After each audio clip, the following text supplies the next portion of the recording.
Alright, so this is my fixed example of my random topic series, and we're going to be doing Euclidean geometry grade 12 today. So I've chosen a question from one of the previous question papers, and it is question 10, 2020 September. I don't remember what province this question paper is from, but we're going to do 10.1 until 10.2, and the whole question was 18 marks in total. So we're going to do the whole question. This video is going to be quite longer than usual videos are, because this is going to be a full interpretation of the whole scenario, right? So Euclidean geometry is one of my favorite, well, not usually one of my, it is my favorite topic in paper 2 mathematics.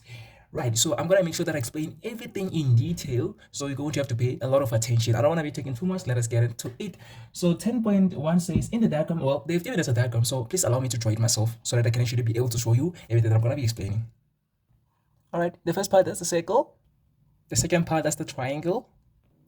The other two lines, this one and this one. The labeling of the angles, 1, 2, 1, 2, 1, 2, 3. The labels of the points X, M, Y, N, and T. And that is a complete circle diagram.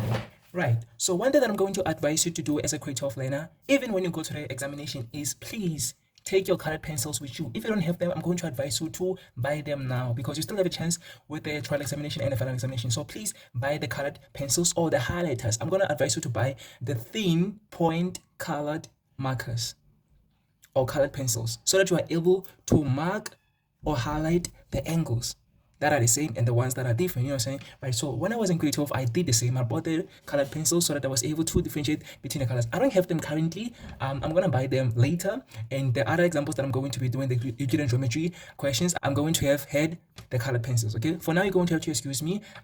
My diagram is going to be a little bit messy because I don't have the colored pencils. I'm just going to utilize my small linear pencil, which I love with all my heart, my pen, and my two markers. These are not the colored pencils, or they're not, what is it?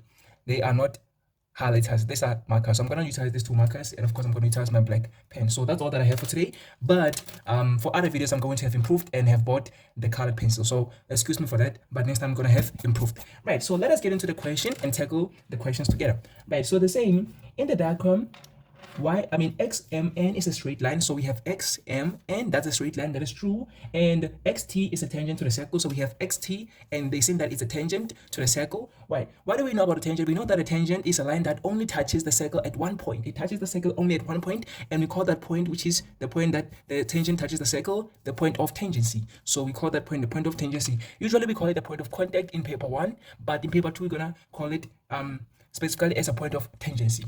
Right, so they're also saying that y is a point on xn, so y is a point on xn, and that is true. They're also saying that they're saying y is a point on xn such that, also that xy is equal to xt.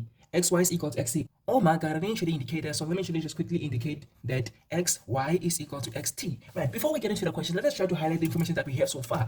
Right, so I'm going to highlight the lines that are the same or that are equal in length. So we have the xn, this is what you're going to do in examination utilizing different colored pencils. Right, so we're going to highlight the xy is equal to the xt.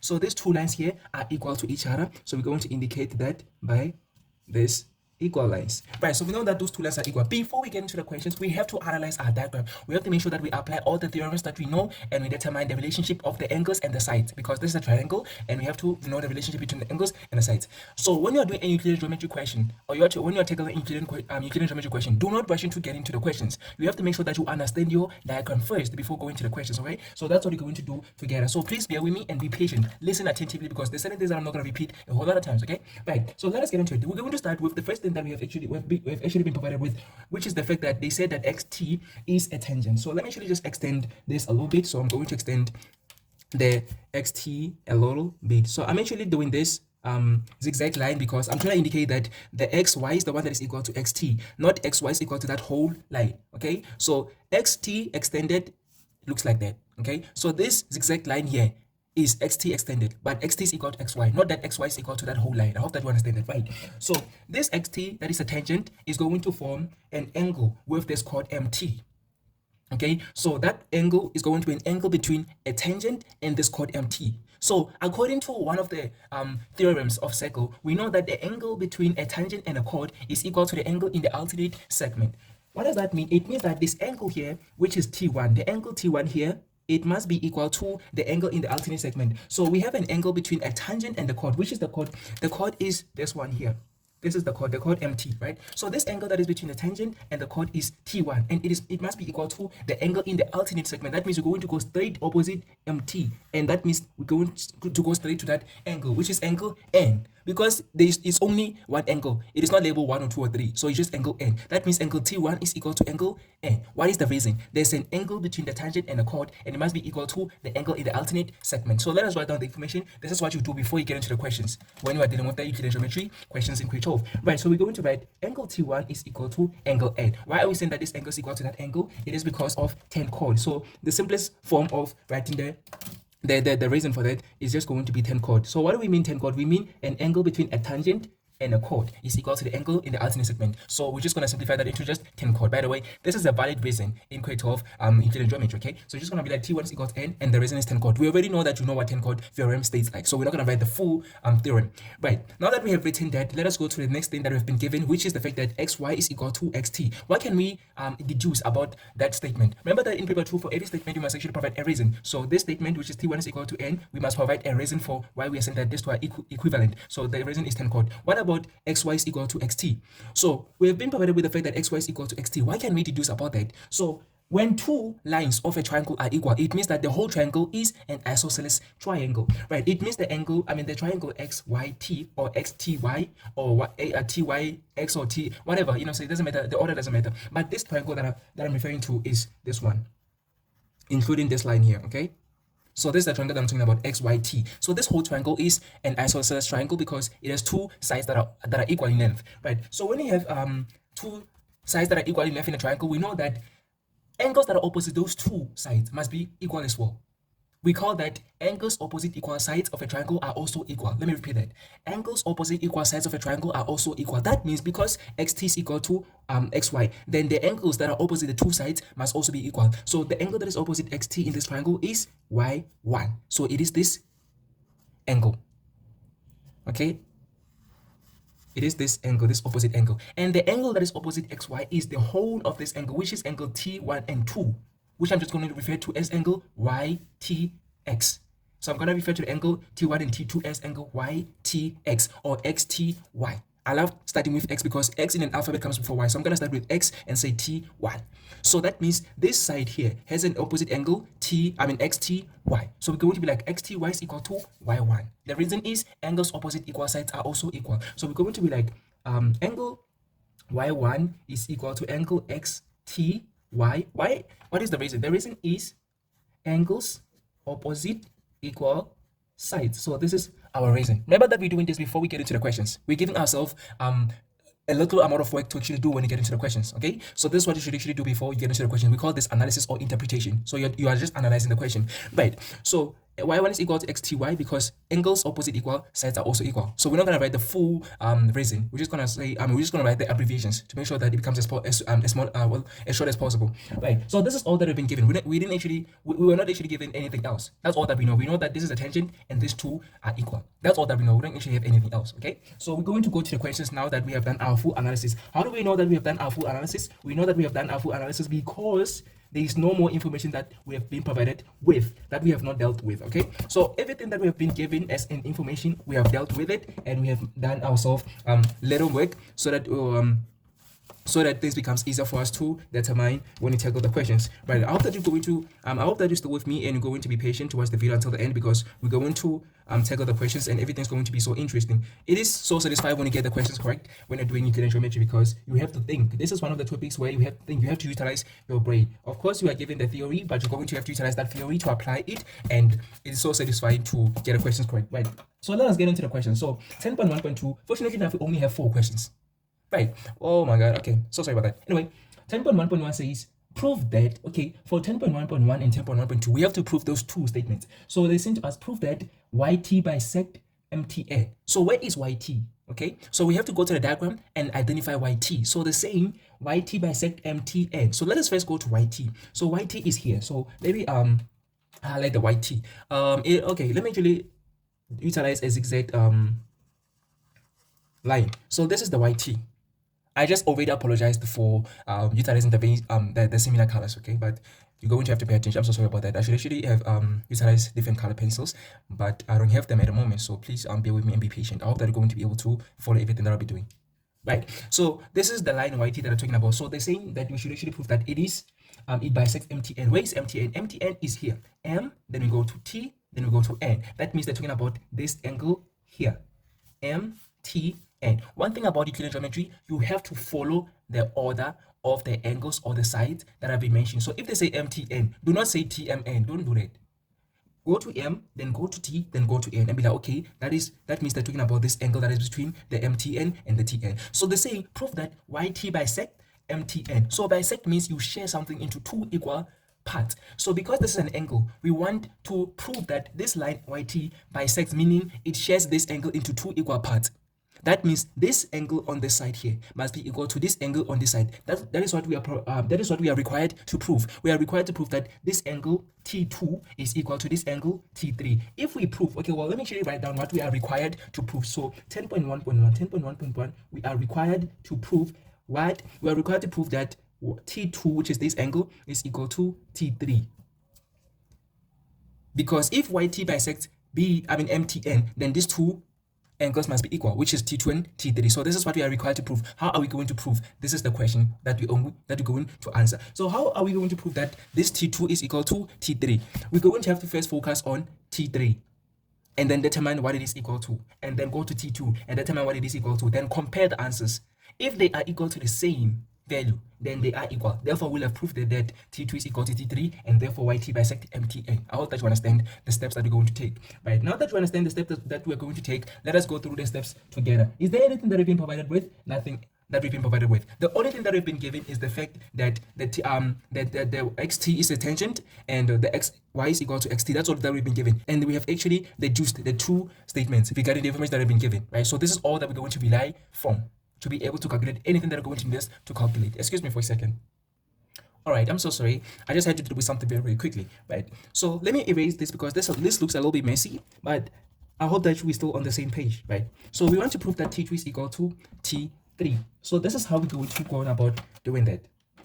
Let me make sure that everything is back to where it was before, right? So we have T2 and T3 that we have to prove that they're equal. So we're going to utilize the information that we have actually deduced, right? So let us start with T1 is equal to N. We said that this angle T1 is equal to that angle, right? So if we assign these two angles to be maybe equal to x, let us say that they're equal to x. So let us say that T1 is equal to x. It means that N is also going to be equal to x.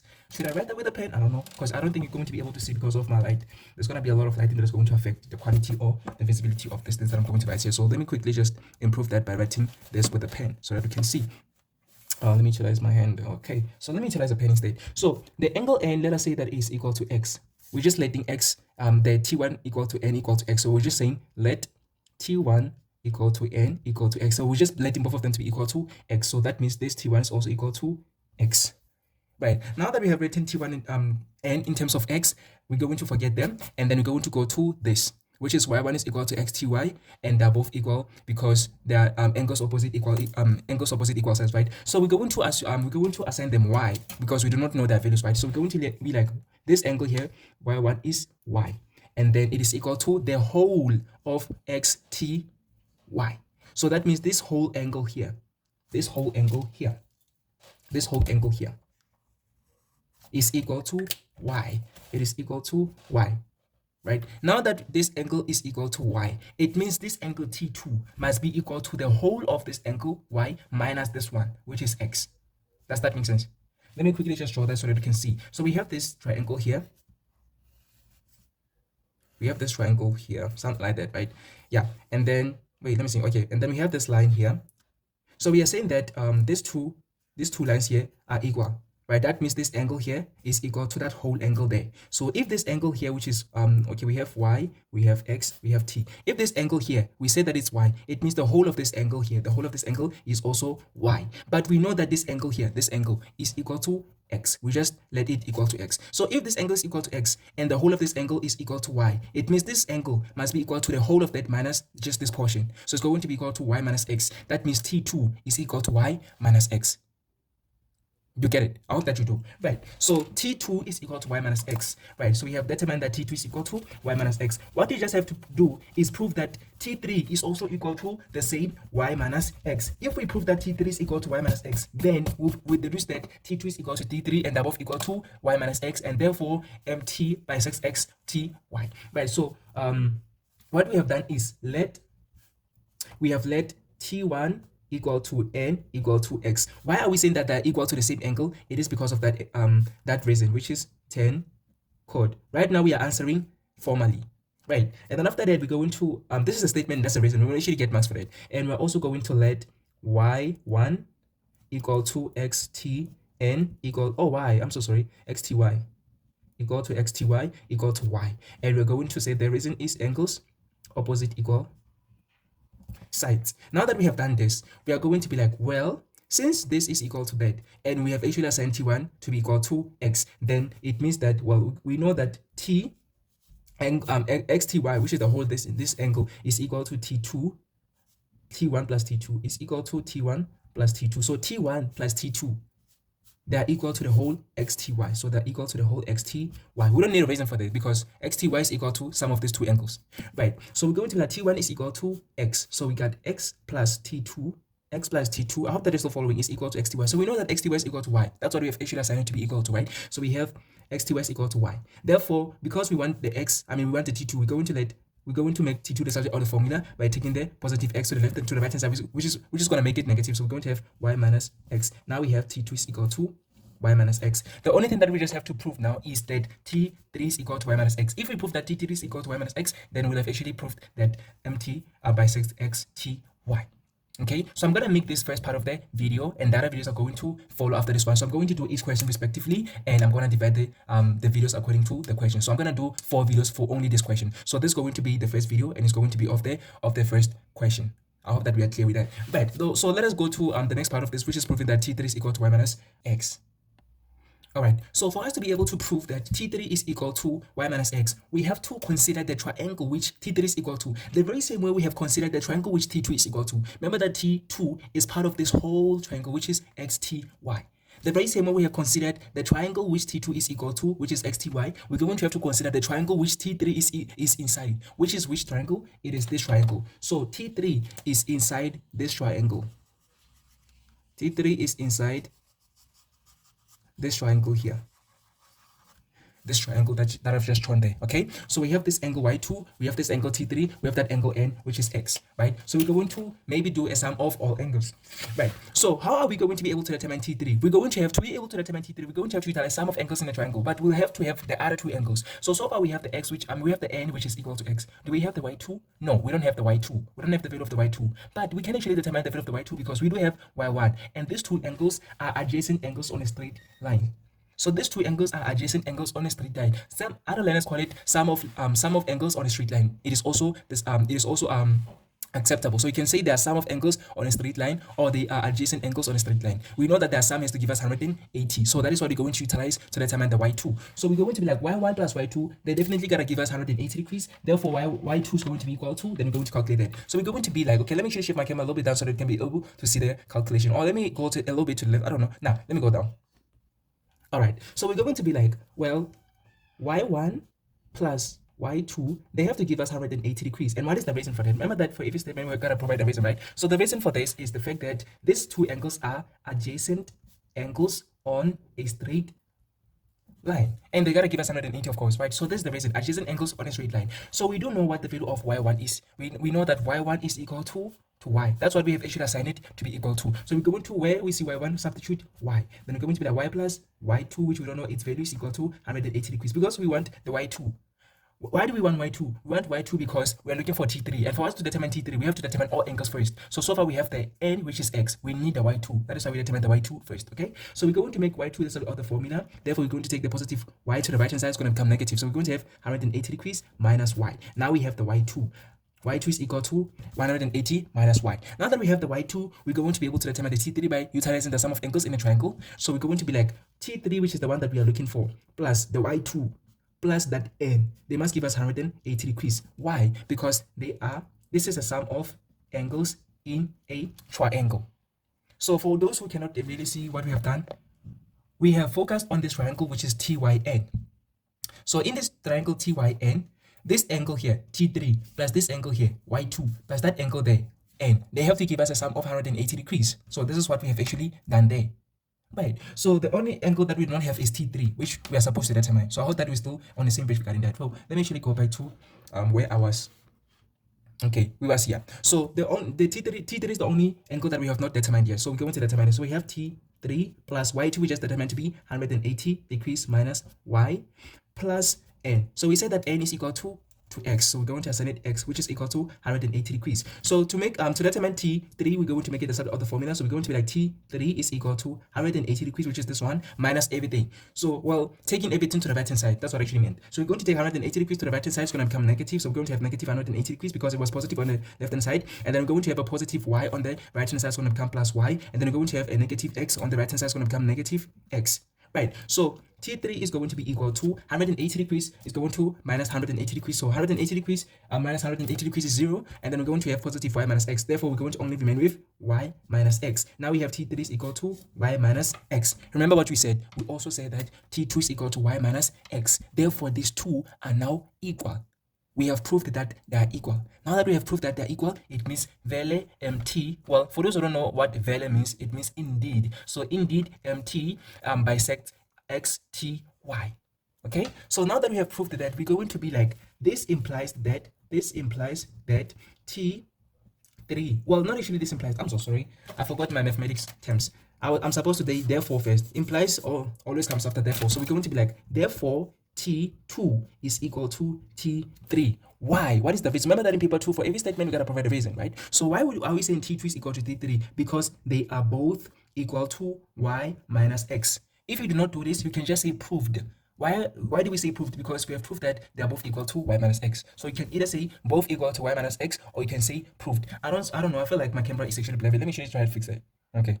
Okay, now I think that is better. Okay, now that we have proved that T2 is equal to T3, this implies that MT bisects X T Y. So that means we have actually proved what they wanted us to prove. So I hope that you have enjoyed the video. I'm going to do 10.1.2 in the next video.